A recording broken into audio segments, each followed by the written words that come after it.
Pada suatu hari Rasulullah SAW ditemui oleh malaikat Jibril. Rasul pun bertanya, "Ada apa wahai Jibril?" Jibril menjawab, "Wahai Muhammad, sesungguhnya hari ini Allah Subhanahu wa Ta'ala sedang mengobarkan nyala api neraka, dan seluruh para malaikat amat ketakutan. Mereka tidak tahu harus bagaimana. Untung aku ingat," kata Jibril, "bahwa engkau Muhammad adalah sumber cinta dan sayang Allah Subhanahu wa Ta'ala kepada alam semesta. Dengan alasan itu aku kesini, bertabaruk mengambil berkah dengan cinta Allah kepada dirimu, ya Rasulullah, ya Muhammad." Rasulullah terdiam beberapa saat, kemudian bertanya lagi, "Wahai Jibril, ceritakan padaku bagaimana neraka itu sesungguhnya." Jibril menjawab, "Wahai Muhammad, neraka itu bagaikan lubang-lubang yang terdiri dari 7 tingkat. Jarak antara satu lubang dengan yang lain ialah perjalanan 70 tahun. Lubang paling bawah adalah lubang yang paling panas." Nabi SAW meneruskan pertanyaannya, "Lalu siapakah penghuni lubang-lubang neraka itu, wahai Jibril? Sampaikan kepadaku, Jibril." Jibril menjawab, "Lubang yang paling bawah diciptakan untuk orang-orang munafik. Lubang yang berikutnya untuk penyembah berhala, lalu untuk penyembah bintang dan matahari." Jibril terus menerangkan penghuni tingkatan neraka hingga lubang yang kelima, tempat umat Yahudi, dan yang keenam dihuni oleh umat Nasrani. Setelah menjelaskan penghuni 6 tingkatan neraka, Jibril diam cukup lama. Rasulullah SAW penasaran dan bertanya kepada Jibril, "Wahai Jibril, siapakah penghuni neraka yang ketujuh?" Jibril diam saja tidak menjawab. Rasulullah SAW mengulangi pertanyaannya, tapi Jibril tetap diam. Rasulullah tambah penasaran dan mendesak Jibril agar dijawab pertanyaannya. Akhirnya Jibril pun berkata, "Umatmu, wahai Muhammad, mereka itu para pelaku dosa besar di kalangan umatmu, yang dimana sampai mereka mati belum sempat bertaubat." Mendengar jawaban Jibril, Rasulullah langsung jatuh pingsan. Jibril merangkulnya dan meletakkan tubuh baginda di atas pangkuannya. Tak berapa lama Rasulullah SAW sadar dan langsung menangis bersimbah air mata dengan terisak-isak. Rasulullah mempertegas pertanyaannya, "Wahai Jibril,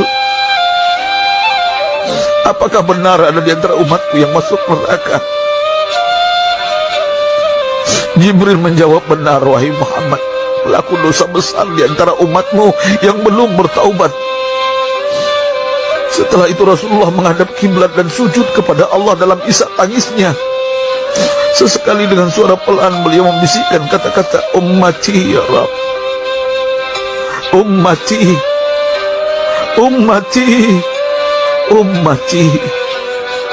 Beliau SAW tidak mengangkat kepalanya dalam keadaan seperti itu selama 3 hari 3 malam, kecuali setiap Bilal bin Rabah mengumandangkan azan, barulah beliau bangkit untuk menjadi imam, dan setelah itu kembali sujud lagi. Pada hari ketiga Abu Bakar menyadari hal ini, beliau mengetuk pintu Rasulullah dan mengucapkan salam 3 kali, namun tidak terdengar jawaban. Abu Bakar sedih dan berseru di hadapan pintu Nabi besar Muhammad SAW, "Apakah ada jalan untuk masuk ke rumahmu ya Rasulullah?" Tetap tidak ada jawaban. Di jalan Abu Bakar bertemu sahabat Umar. "Mengapa engkau menangis, wahai Abu Bakar?" kata Umar. Abu Bakar menceritakan keadaan Rasulullah SAW. Maka Umar pun melangkah menuju rumah Rasulullah dan terjadilah hal yang sama. Umar pun pulang dan menangis. Di jalan Umar bertemu sahabat Salman Al-Farisi. Dengan terisak Umar bercerita kepada Salman hingga membuat dia amat sedih, namun tidak berani mengulangi hal yang sama.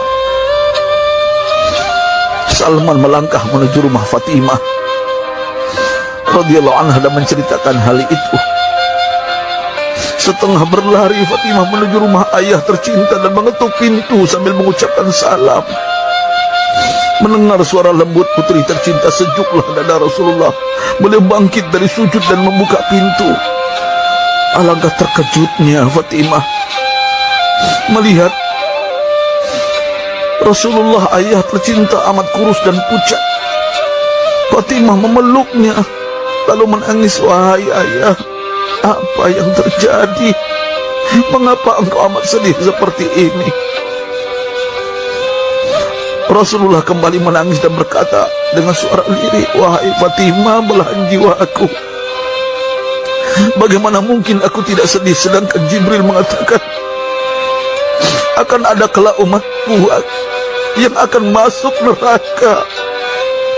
Subhanallah, betapa besar cinta Rasulullah kepada kita umatnya. Sahabatku, Rasulullah mencintai kita. Antaman ma'aman ahbabta, engkau akan berkumpul dengan orang yang kau cintai. Mari kita mencintai baginda Nabi besar Muhammad SAW yang mencintai kita, umat yang tidak rela kita masuk neraka. Mari kita mencintai beliau dengan berselawat. Sahabatku, sampaikan, Rasul mengajarkan kepada kita, mandalla ala khairin falau mislu ajri fa'ili. Siapa yang menunjukkan kepada kebaikan, maka dia akan mendapatkan pahala seperti orang yang mengerjakannya. Mudah-mudahan ini menjadi pahala jariah bagi kita.